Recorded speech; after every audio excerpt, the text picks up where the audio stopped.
Hello दोस्तों, am I actually the strongest episode 3 में आपका स्वागत है। पिछले एपिसोड में हमने देखा था गोल्ड के प्रदेश में चोरों का हमला होता है, जिसमें गोल्ड और उसके साथ बाकी सोल्जर्स बहुत ज़्यादा जख्मी होते हैं। ये देख के हारुतो को बहुत ज़्यादा गुस्सा आता है और हारुतो उन सबको सबक सिखाता है। फिर देखते हैं नातालिया और शार्लेट पर हमला होता है। ये हारुतो को जब पता चलता है वो वहाँ पे जाके उन सबको भी सबक सिखा देता है। शार्लेट को अब हारुतो की पावर्स के बारे में पता है। अब आगे एपिसोड के शुरू में हम शार्लेट को देखते हैं।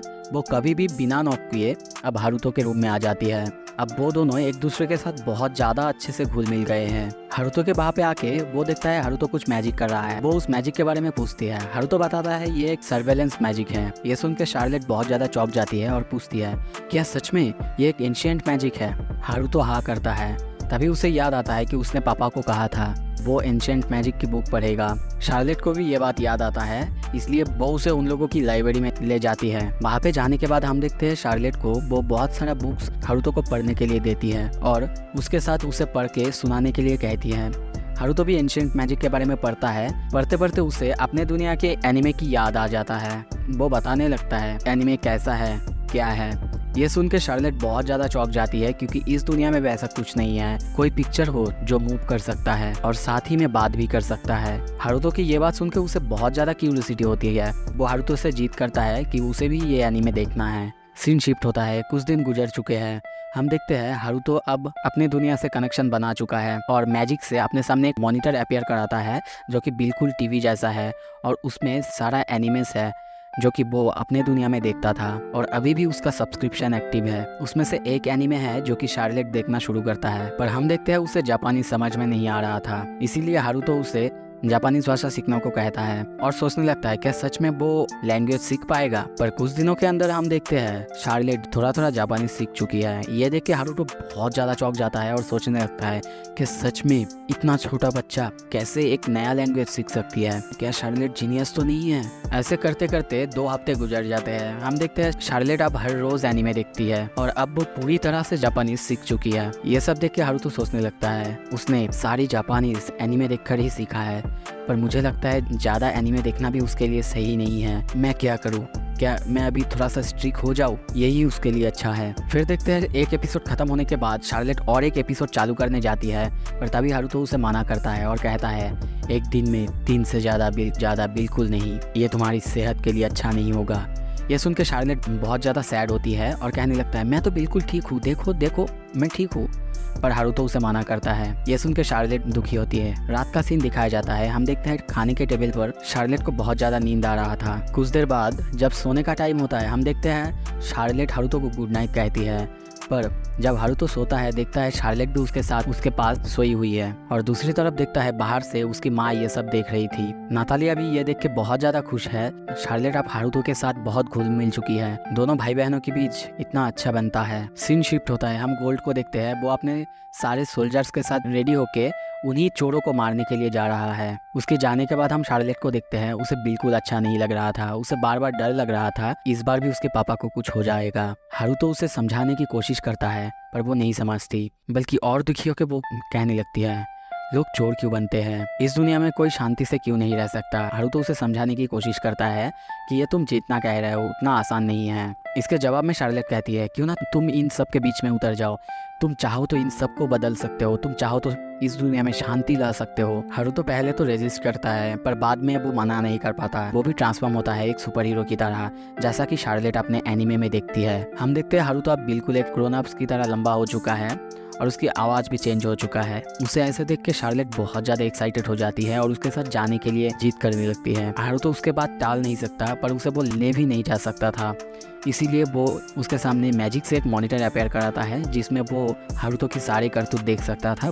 सीन शिफ्ट होता है। हम हारुतो को देखते हैं वो ऊपर से सब कुछ ऑब्जर्व कर रहा था। तभी वो उन चोरों को देखता है। वो लोग एक गुफा में हैं। वो उस गुफा को बाहर से सील कर देता है ताकि वो चोर बाहर से बाहर ना निकल सके। तभी उसे याद आता है शार्लेट शायद उसे एक्शन में देखना चाहती है और वो नीचे जाकर उन सारे गुंडों के सामने आता है। वो सारे गुंडे उसे देख के अटैक करने आते हैं पर हम देखते हैं एक ही झटके में हारुतो उन सबको हरा देता है। दूसरी तरफ तभी हम देखते हैं गोल्ड अपने सैनिक के साथ वहाँ पे आ चुके हैं। उसे देख के उसे पूछने लगते हैं आखिर तुम कौन हो, यहाँ पे क्या कर रहे हो और क्या सच में तुमने अकेले इन सबको हराया है। हारुतो को कुछ समझ में नहीं आ रहा था कि वो गोल्ड को क्या कहेगा। गोल्ड उससे फिर से पूछता है आखिर तुम्हारा मोटिव क्या है, तुम्हारा नाम क्या है। हारुतो बस उसे इतना बताता है मेरा नाम है स्टील पेंडिंग, और फिर सोचने लगता है ये क्या बकवास नाम दे दिया, और कहता है मेरा मोटिव है जस्टिस।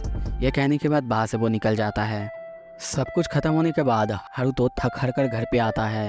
वो बहुत ज़्यादा टायर्ड है। उसे घर पे देख के शार्लेट पूछती है उस रूप में फिर से तुम्हें कब देख पाऊंगी। ये सुन के हारुतो कहता है क्या सच में मुझे फिर से उस रूप में आना पड़ेगा। एक के बाद एक जो भी गड़बड़ हो रहा था उन सब कुछ को संभाल रहा था और अब उसके नाम पड़ चुका है hero of justice black knight. Scene shift होता है, हम हारुतो की कॉपी को देखते हैं। वो अब चल और बोल सकता है। हारुतो उसे देख के बहुत खुश होता है और सोचने लगता है इसे बनाने के लिए मैंने कितनी पढ़ाई की, कितनी तरह की मैजिक सीखी। और फिर वो उसे कुछ सवाल पूछने लगता है।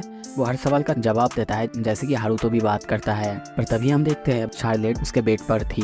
दोनों हारुतो को देख के वो चौंक जाती है। हारुतो दूसरा हारुतो से पूछता है क्या तुम मेरी जगह लोगी, पर दूसरा हारुतो उसके मुंह पर मना कर देता है। ये देख के हारुतो बहुत ज्यादा चौंक जाता है और सोचने लगता है इसके ऊपर काम करने का आखिर क्या फायदा हुआ। हम देखते हैं उनके वहाँ पे मेहमान आया हुआ है, प्रिंसेस मारिया ने एंड प्रिंस लाउस, जो कि शायद हारुतो की ब्लड रिलेशन में आता है। पर उनमें से हम देखते हैं लाउस बहुत ज्यादा रूड है और उसका कोई मैनर्स नहीं है, सबको आके इंसल्ट करने लगता है। प्रिंसेस को देखते हैं वो बहुत ज्यादा सॉफ्ट है और उसे बार बार मना करती है। तभी लाउस हारुतो की तरफ देखता है और कहने लगता है क्या तुम मुझे घूर रहे हो, तुम्हें पता नहीं एक प्रिंस जो कि बहुत जल्द राजा बनने वाला है उसके सामने कैसे रहा जाता है, मैं अभी तुम्हें सिखाता हूँ मैनर्स। और तभी उसके सामने जाके वो उसको चैलेंज करता है। हम देखते हैं दोनों तलवार लेके खड़ा हुआ है। वो पहले हारुतो पर अटैक करने आता है। हारुतो उसे आसानी से डॉज करता है, पर यह देख के उसे बहुत ज्यादा गुस्सा आता है और कहने लगता है मैंने तुम्हें डॉज करने को नहीं कहा है। ये सुन के हारुतो चुपचाप अपने ऊपर बैरियर मैजिक का यूज करता है और हम देखते हैं लाउस एक के बाद एक उसके ऊपर बार किए जा रहा है और हारुतो एक्टिंग कर रहा है कि उसे बहुत ज्यादा लग रहा है, बहुत ज्यादा दर्द हो रहा है। लाउस चिल्ला के कहता है क्या ऐसे ही हार गए, मेरा मुकाबला नहीं करोगे। ये सुन के हारुतो को बहुत ज्यादा गुस्सा आता है और कहता है क्या सच में तुम्हें अगर ऐसा लगता है तो लो। तभी हम देखते हैं हारुतो बहुत तेजी से उसके पीछे जाके उसके सर पर बार करता है जिससे वो नीचे गिर जाता है। ये देख के प्रिंसेस बहुत ज्यादा चौंक जाती है और गोल्ड से पूछने लगती है क्या सच में आपको लगता है वो सिर्फ लेवल 2 का है। उसकी एबिलिटी देख के नहीं लगता है क्योंकि ये जो वो मैजिक कर रहा है ये लेवल 2 का हो ही नहीं सकता। दूसरी तरफ गोल्ड भी कहता है मुझे खुद भी नहीं पता वो कितना लेवल का है। यहाँ तक कि हारुतो भी कहता है कि उसे भी उसका लेवल पता नहीं है। दूसरी तरफ हम उन दोनों को देखते हैं। हारुतो बार बार प्रिंस को मारे जा रहा था, उसे बहुत ज्यादा गुस्सा आता है और वो अपना फायरबॉल अटैक हारुतो पर कर देता है। ये देख के हम देखते प्रिंसेस बहुत ज्यादा डर जाती है, उसे रोकने के लिए कहती है, पर हम देखते हैं वो नहीं रुकता और उस पर अटैक कर देता है। दूसरी तरफ हारुतो उसकी फायरबॉल अटैक को अपने बैरियर मैजिक से आसानी से एब्जॉर्ब कर लेता है। यह देख के प्रिंस बहुत ज़्यादा चौंक जाता है और उसके ऊपर एक के बाद एक हमला करे ही जा रहा है। दूसरी तरफ यह देख के प्रिंसेस बहुत ज़्यादा गुस्सा होकर उसे कहने लगता है और कितनी बेइज्जती कराओगे, आप तो रुक जाओ। प्रिंस भी बहुत ज़्यादा शॉक, उसके मैजिक को क्या हो रहा है। दूसरी तरफ तभी हम देखते हैं हारुतो को अब गुस्सा आ चुका है और वो गुस्से में कहता है अच्छा तुम्हारी मैजिक वो मेरी मैजिक है जो कि तुम्हारे सारे फायरबॉल को एब्जॉर्ब कर दिया है। क्या तुम्हें चाहिए अपने सारे फायरबॉल? अगर तुम्हें चाहिए तो एक ही साथ मैं तुम पर सारे फायरबॉल अटैक कर सकता हूँ। तभी देखते हैं अपने बैरियर से वो बहुत बड़े एक आग का गोला निकलता है और उस पर अटैक करने जाता है। तभी प्रिंस उसके सामने झुक जाता है। यह देख के हारुतो रुक जाता है और वहाँ से जाने लगता है। तभी उसके सामने प्रिंसेस आती है और उससे अपने भाई की करतूतों का माफ़ी मांगती है। हारुतो मन में सोचता है इट्स ओके, तुम्हें माफ़ी मांगने की ज़रूरत नहीं है, तुमने कुछ भी नहीं किया है। वहाँ से उसे बाय बोल के चला जाता है। कुछ देर बाद हमें रात का सीन दिखाया जाता है। हारुतो को देखते हैं वो कहीं पे जा रहा है। जाते जाते सोचने लगता है रॉयल फैमिली को भी मेरे बारे में पता है, मेरा लेवल 2 है, कि मेरी फैमिली मुझे ढूंढ रहा है। वैसे भी आप क्या कर सकते हैं, उन्होंने मुझे छोड़ दिया था। तो इसी के साथ दोस्तों ये एपिसोड खत्म करते हैं। और आपको कैसा लगा? अगर अच्छा लगा एक लाइक दीजिए ताकि इसके बाद का एपिसोड मैं बहुत जल्दी ला पाऊँ। Thank you so much video देखने के लिए।